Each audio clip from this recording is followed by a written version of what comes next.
At what moment did you know you f***ed up? When my teacher was teaching about empathy and we read a passage about a girl with no legs, I said loud enough for everyone to hear. How am I supposed to put myself into her shoes? Let's just say it did not go well. Edit. I am not saying what I said was a good idea. I'm just sharing my story. Grade 6. Came home for lunch, eating sandwiches with the family on the back patio. The family decided to tease me about some girl, so I said she was a slut, not knowing what the word really meant. The dead silence that greeted my silence told me that word meant a lot more than she's a mean girl. When my dad called and told me I was on his work's terrorist watch list, earlier in the day, I had been caught by the police urban exploring, trespassing, and they took me and my friends' information and gave them fines. I was under 18, so luckily I didn't get one.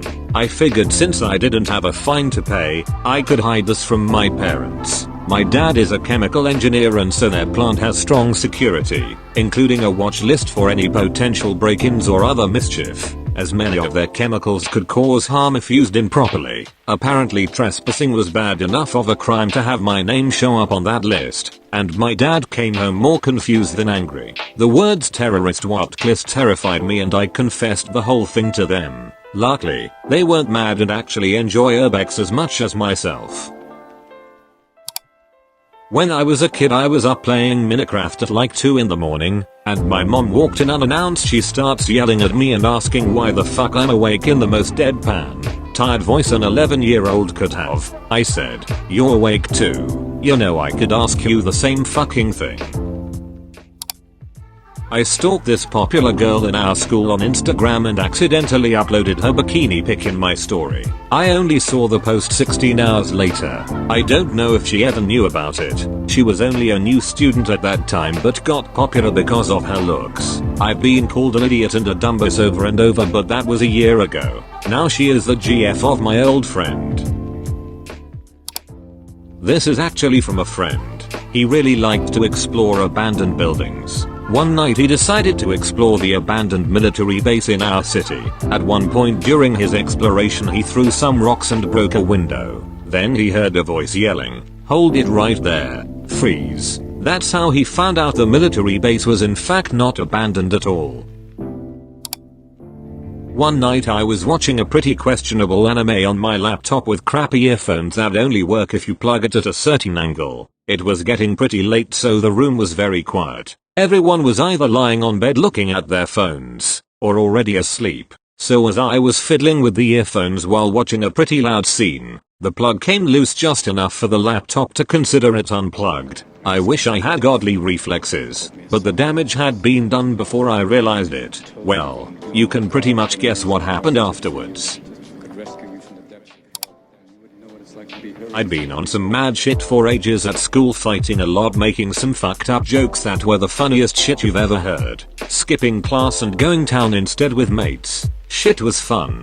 I also had been semi-bullying this fat guy who was a massive dick. The kid was also a snitch. People loved the jokes I was making, even the kids who it was about and shit. But I was in class with this one white chick and the fat guy. They both left and the white chick was a pretty fucking well-known snitch. I knew I was fucked then, but I really knew I'd fucked up a bit later. So I was chilling in some lesson fucking around with my mates when a headmaster's assistant came into the classroom. Yeah, at this point I knew I was properly fucked. I narrowly avoided getting fucking expelled.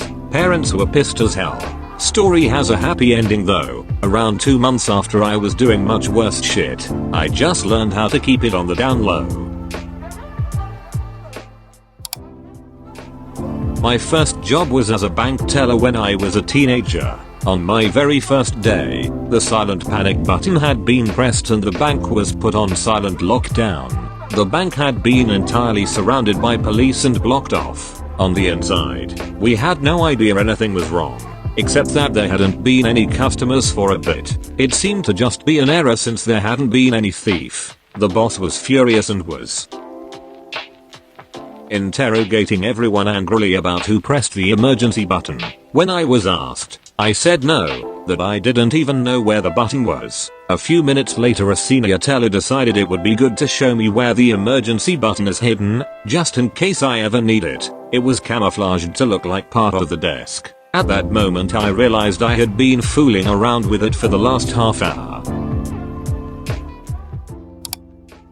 To mother, who also worked in the office of a young summer intern, comes storming. Think angry Karen looking for the manager, to my desk and proceeds to yell, "Are you fucking serious? I have no idea what's happening." Here's why: I added her daughter to a GroupMe chat with about 15 interns where teams were being assigned for our intern project. I was also an intern, but at a higher level. Said young summer intern, and daughter of future co-worker, is assigned to my group.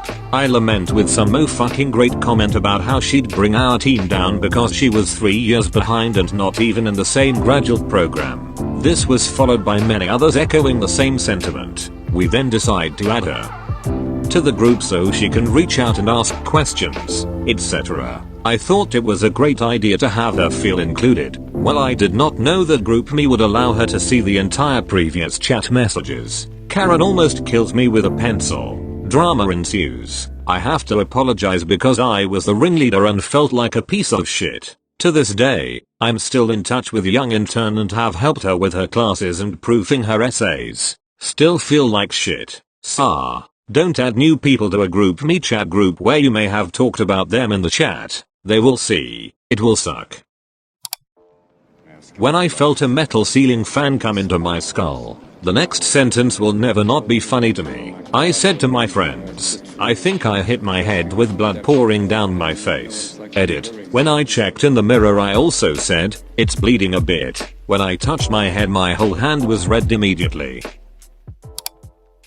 You ever have a good conversation going and flowing through text? You say something as a joke but can be offensive and her response time goes from a few seconds 1 minute to like 30 minutes and she starts giving one-word answers? You fucked up, my boy. When I said shut that baby up, my girl and I have an inside joke that when a baby cries we say shut that baby up.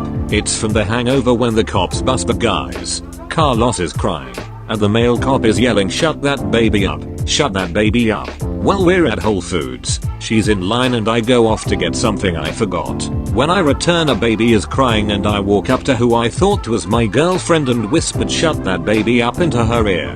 When she turned around, it turns out it wasn't my girlfriend but another woman who was probably about 7 to 9 months along who just looked at me in the face with absolute pure horror. I tried to immediately apologize and say I'm sorry but I thought you were my girlfriend and it's an inside joke. She just looked at me and even more disgust as she tried to hurry away from me. It was at that moment that I known I fucked up. When I finally caught up to my girlfriend, told her she about died laughing in the store. Back when I was a freshman in high school I got into a bit of an altercation in what you'd call the bad parts of the little city I lived in, and right before I got jumped by 12 grown men they had me and my friend cornered in a very small hallway, and the nerving feeling knowing that you're about to endure a painful ass whooping right before your eyes, stuck and cornered in that hallway, that's when I knew I fucked up.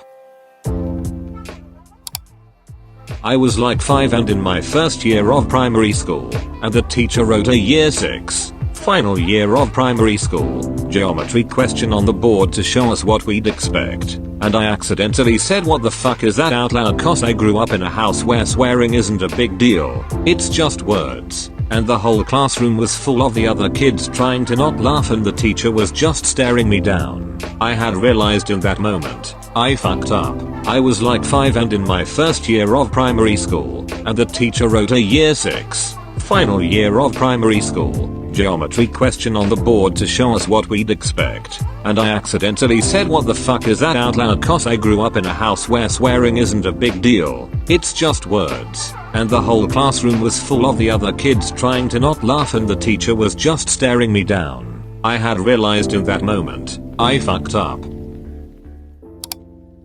When I was a teenager, I hated that I was always the quietest in my friend groups. I didn't think I deserved to have friends and needed to earn my acceptance and compensate by doing risky and chaotic shit to make everybody laugh. I was skateboarding downtown with my friends one day when I was around 16. We were sitting in front of the CN Tower and I thought it would be a good idea to point a laser pointer at a police officer. Needless to say, when he turned around and saw me, shit hit the fan. The day a close friend told me that everybody actually appreciated me for just being a chill dude, a good listener and not being annoying or needing to be the loudest in the room, my entire life changed.